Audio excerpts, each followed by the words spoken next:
Nagpakawala si Trump ng matinding gulo sa Golpo matapos lumitaw ang Oman sa gitna ng isang mapanganib na maniobra kasamang Iran tungkol sa kipot ng Hormuz. Noong ika-29 ng Mayo, 2026 tinatrato ng Washington ang kaso bilang isang pagsubok ng katapatan, hindi bilang ingay lang sa diplomasya. Ang kaalyado na dapat tutulong na panatilihing bukas ang daanan ay nakipag-usap sa Tehran ukol sa nabigasyon, bayarin at kontrol ng mahalagang ruta. Tumugon si Trump ng hayagang presyon, pagbabanta ng parusa at direktang mensahe ng militar. Gusto ng Iran gamiting pampulitikang paningil ang krisis na ito.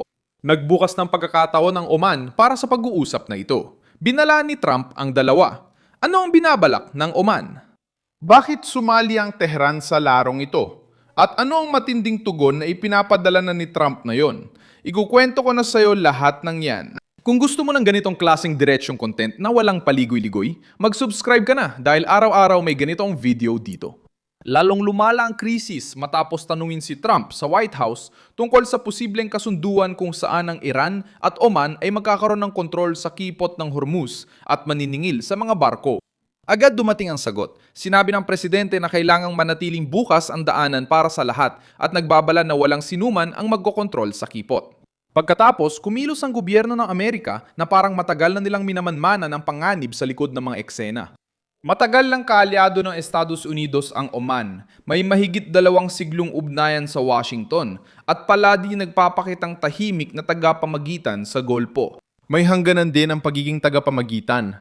Kapag ang isang kaalyado ay nagsisimulang lumapit ng husto sa rehimeng Iranian sa gitna ng krisis, pinag-uusapan ang pagdaan sa Hormuz habang sinusubukan ng Tehran na samantalahin ang tensyon, nakikita ng White House na may nabubuksang pagkakataon para sa kalaban. Opisyal na nag-usap ang Oman at Iran tungkol sa mga opsyon para matiyak ang pagdaan sa kipot. Ang pampublikong dahilan ay upang ayusin ang pagdaan ng mga sasakyang pandagat sa gitna ng krisis sa rehiyon. Ngunit ang ganitong pag-uusap ay nagbibigay sa Iran ng tsansang gawing estruktura ang banta. Isinasara ng Tehran, pinipilit, nakikipagnegosasyon, tapos sinusubukan pang magpakitang tagapamahala ng krisis na siya ring nilika. Napansin ni Trump ang galaw na ito at pinutol niya ito bago pa ito maging kasunduan na mukhang legal. Sumunod na pumasok si Scott Bessent, ang kalihim ng Tesoro. Nagbabala siyang hindi papayagan ng Estados Unidos ang anumang tangkang maningil sa pagdaan sa Hormuz. Ang mensahe ay umabot sa mga tao, kumpanya, bangko, tagapamagitan at anumang estruktura na susubok tumulong sa Tehran na magpatayo ng ganitong nakatagong singil. Ayon kay Ombudsman Bessent, nakausap niya ang embahador ng Oman at tiniyak na walang planong maningil ng bayarin ang Muscat sa kipot. Sabi ni Trump, nagbanta ang Tesoro at napilitan ng Oman na magpaliwanag. Tinutangkang baliktarin ng kaliwa ang lahat. Ayon sa kanila, nabigla si Trump na wala ng kaalyado at nagsimulang kumiling ang Golpo sa panig ng Iran. Pero ang lumalabas sa aktwal na pangyayari ay iba. Kung walang plano ang Oman, na yon ay naitala na nila ito sa harap ng Washington. Kung nais ng Iran gawing tulay ang Oman, malinaw na ngayon ang tulay na yon. Kung may nagbalak gawing palengke ang Hormuz, nagbabalang Tesoro ng Amerika na kaya nilang pigilan ang daloy ng pera. Mahalalaga rin ang lumalalim na ugnayang pang-ekonomiya ng Oman at Iran. Ang kasunduang pabor sa kalakalan na nilagdaan ng dalawang gobyerno noong 2025 ay nagbukas ng pinto para sa mas maraming kalakalan at usapang pampulitika. Sa normal na panahon, pwede itong makita bilang diplomasya sa rehiyon. Pero sa gitna ng krisis na kinasasangkutan ng rehimen ng Iran, nagiging babala ito.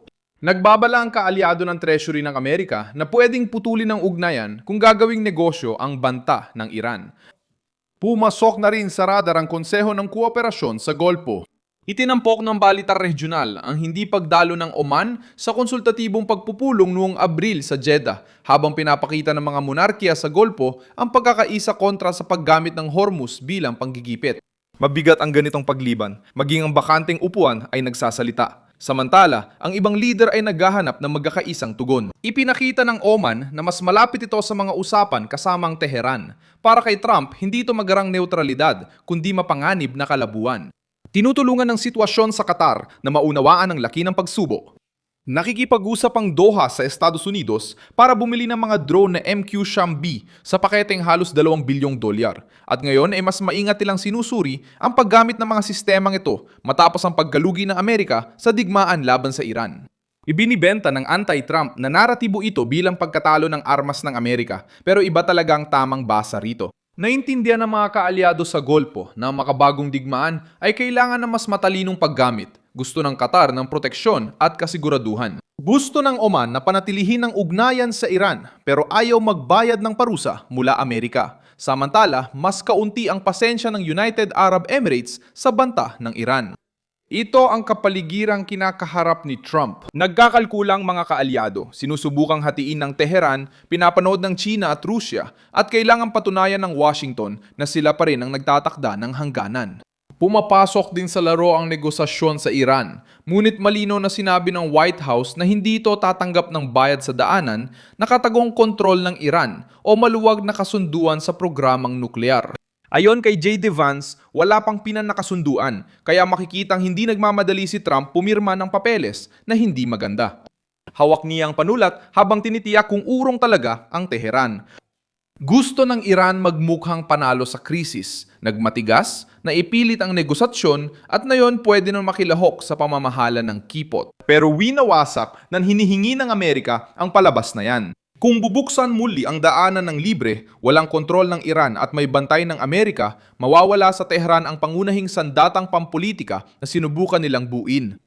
Kung umatras ang Oman sa paniningil, mawawala sa Iran ang mahalagang kaalyado sa sensitibong bahagi ng laro. Kaya mahalagang unawain ang salita ni Trump, hindi siya nagbanta ng walang dahilan. Ipinataw niya ang kapalit kung saan dati ay puro salita lang, malaki ang parusang galing sa Treasury. Humihinto ang mga bangko, umatras ang mga kumpanya, nawawala ang tagapamagitan at nagdadalawang isip ang maliliit na gobyerno bago pumirma ng anumang maaring ikagalit ng Washington. Alam ni Trump na sa Golpo, ang mahihinang salita ay nagiging paanyaya sa panghingikil. Ang kasaysayan ng Estados Unidos ang dahilan ng ganitong reaksyon. Simula ika-19 na siglo ng labanan ng Washington, ang mga piratang Berber sa Mediterranean, matagal lang tutol ang Amerika sa sapilitang buwis sa dagat. Hindi dapat pagbayarin ng tributo ang malayang paglalayag sa mga nagbabanta sa rutang pangkalakalan. Nagbago man ang sitwasyon, magkatulad pa rin ang lohika ng politika. Kapag may puwersang naniningil ng bayad gamit ang takot, barko at pressure ng militar, kumikilos ang Estados Unidos para pigilan ang pagkalat ng ganitong gawain. Babala rin ang huling pangyayari sa South China Sea. Matagal nang nantayo si Beijing ng presensya, base, pagpapatrolya at legal na diskurso para gawing sona ng impluensya ang mga pinagtatalunang lugar. Sa Black Sea, gumamit ang Rusya ng digmaan, pagharang at presyon sa mga ruta para sa estratehikong pakinabang. Ganito tinitingnan ni Trump ang Hormuz. Kung magbubuwis ang Iran ngayon, susubukan namang mapatupad ng kontrol ang ibang rehimen sa ibang lagusan bukas. Ngayon, nasa Muscat, Tehran at Washington na ang susunod na hakbang. Maaring muling gumanap ang Oman bilang tagapamagitan at patunayan na hindi ito magsisilbing panangga para sa Iran. Maaring tanggapin ng Tehran ang muling pagbubukas ng walang buwis o tagong kontrol o magpatuloy sa pagtaya sa pagkaubos ng lakas. Maaring palawakin ni Trump ang mga parusa. Pigilan ang mga network ng kalakalan na konektado sa langis ng Iran at panatilihing handa ang militar na pigilan ang pag-angkin ng daanan ng anumang rehimen. Ako si Muso Nauvis Global, isang internasyonalista na layuning bigyan ka ng tamang impormasyon araw-araw.